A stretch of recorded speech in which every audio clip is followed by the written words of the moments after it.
From one president to another, warm words. How are you? Fine, just fine. How are you? But there'd be no cosy chat.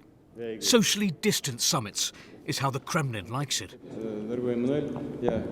Emmanuel, I'm so pleased to see you, said Vladimir Putin.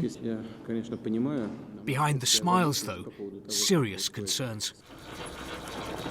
What worries the West is Moscow's muscle flexing near Ukraine.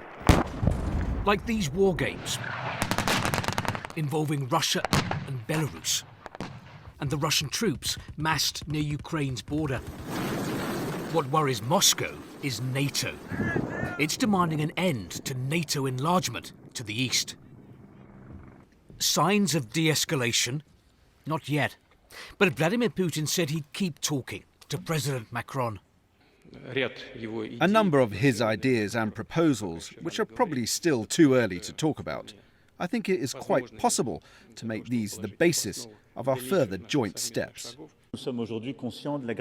We are aware today, both of us, of the gravity of the situation and of the urgent and imperative necessity in the interests of everyone to find a path of peace and stability in Europe. Just having the French president in town is being seen here as a diplomatic success for the Kremlin. There's a very long but very colourful Russian word, "не рукопожатный."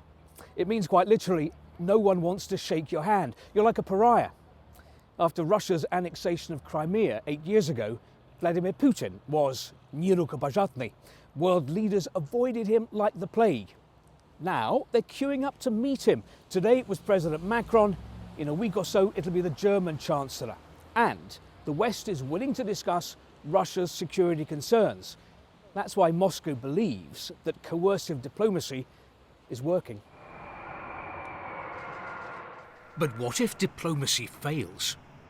America has sent these troops to Poland to protect NATO's eastern flank in case of a Russian military escalation in Ukraine. And to signal transatlantic solidarity, Germany's Chancellor Olaf Scholz flew to Washington for talks on the crisis with President Biden. If Russia makes a choice to further invade Ukraine, we are jointly ready and all of NATO is ready. Moscow insists that it is the victim here, that Russia is a besieged fortress, threatened by America, by NATO, by a Ukraine hostile to Moscow. What the West is struggling to work out is, if diplomacy ends, what will Russia do next? Steve Rosenberg, BBC News, Moscow.